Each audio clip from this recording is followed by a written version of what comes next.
और एक बड़ी खबर आ रही है भोपाल से, जहां पर मध्य प्रदेश के संविदा कर्मियों से जुड़ी हुई बड़ी खबर। प्रदेश के 1,25,000 संविदा कर्मियों को राहत मिली है। वन विभाग ने 5 साल संविदा सेवा पूरी कर चुके कर्मचारियों के लिए नोटिफिकेशन जारी कर दिया है।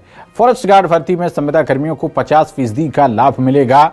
और दर्शकों के पसंदीदा शो आपकी बात मध्य प्रदेश में ये मुद्दा उठाया गया था।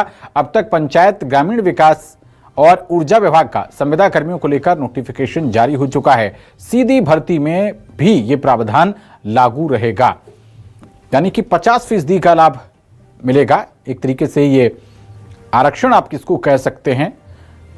दर्शकों के पसंदीदा शो आपकी बात में ये मुद्दा उठाया गया था। नोटिफिकेशन जारी कर दिया गया है। फॉरेस्ट गार्ड के लिए 50% का लाभ मिलेगा। और ज्यादा जानकारी के साथ हमारे संवाददाता शब्बीर अहमद जुड़ गए हैं। शब्बीर, वन विभाग ने नोटिफिकेशन जारी कर दिया है फॉरेस्ट गार्ड की भर्ती के लिए। जो संविदा कर्मचारी हैं, 50% पद क्या उन्हीं से भरे जाएंगे? इसको ऐसे समझा जाए इस खबर को?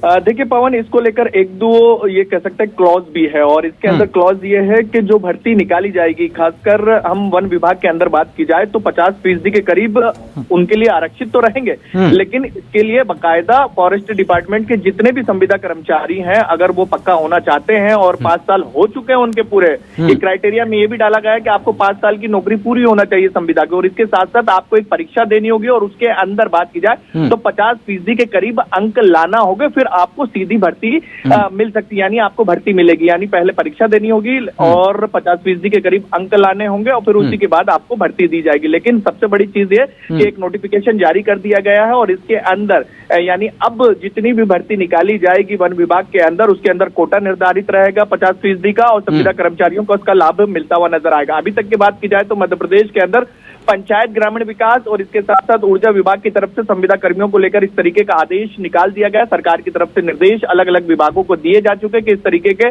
जितने भी विभागों की भर्ती निकलेगी उसके अंदर संविदा कर्मचारियों को लेकर कोटा निर्धारित किया जाए कि जो लाखों की संख्या में मध्य प्रदेश के अलग अलग डिपार्टमेंट में संविदा कर्मचारियों हैं उनको पक्का किया जाएगा। तो उन्हीं सबके बीच बात की जाए तो अब भर्ती जब निकाली जाएगी वन विभाग के अंदर तो 50% का कोटा निर्धारित किया गया, लेकिन उसके 2-3 नियम रहेंगे, उसको पालन करना होगा, और उसी के बाद आपकी सीधी भर्ती यानी भर्ती हो पाएगी। अगर 50% के अंक कम रहेगा तो फिर भर्ती नहीं हो पाएगी।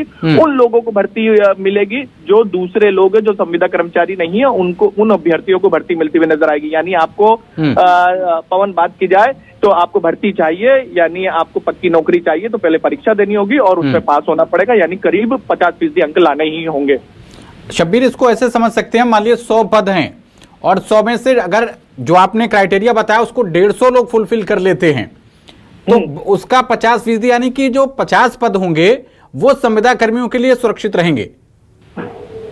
देखिए पवन, इसके अंदर 50% पद तो सुरक्षित रहेंगे ही रहेंगे जो संविदा कर्मचारी हैं, लेकिन अगर जैसे बात की जाए कि 100 के करीब संविदा कर्मी जो हैं वो परीक्षा देते हैं, कितने पदों के लिए? करीब 100 पदों के लिए ही दे देते हैं, लेकिन अगर वो 50% अंक नहीं लाते हैं तो उनको भर्ती नहीं मिलेगी। नहीं, तब तो नहीं मिलेगी। युवाओं को मिलेगी, जो नए रहेंगे उनको मिलती भी नजर आएगी। और इसको लेकर बाकायदा संविदा कर्मचारियों के जो संगठन है उनके अंदर नाराजगी भी थी कि हम करीब 5 साल 10 साल से हम नौकरियां कर रहे हैं, विभाग के अंदर हम तमाम सेवाएं दे रहे हैं, तो हमारे को इस तरीके के क्राइटेरिया और इस तरीके की परीक्षा क्यों दिलवाई जा रही है। और इसी का मुद्दा भी हमने हमारे जो खास कार्यक्रम अभिलाष सर का रहता कार्यक्रम उसमें उठाया भी था, तमाम सवाल भी पूछे गए थे, और इन सबके बीच ये कह सकते हैं कि अब धीरे धीरे करके अलग अलग डिपार्टमेंट की तरफ से इस तरीके के नोटिफिकेशन जारी किए जा रहे हैं संविदा कर्मचारियों को लेकर। ठीक है, आप इस मामले पर नजर बनाए रखिएगा। शब्बीर, बहुत शुक्रिया आपका इस अहम जानकारी के लिए।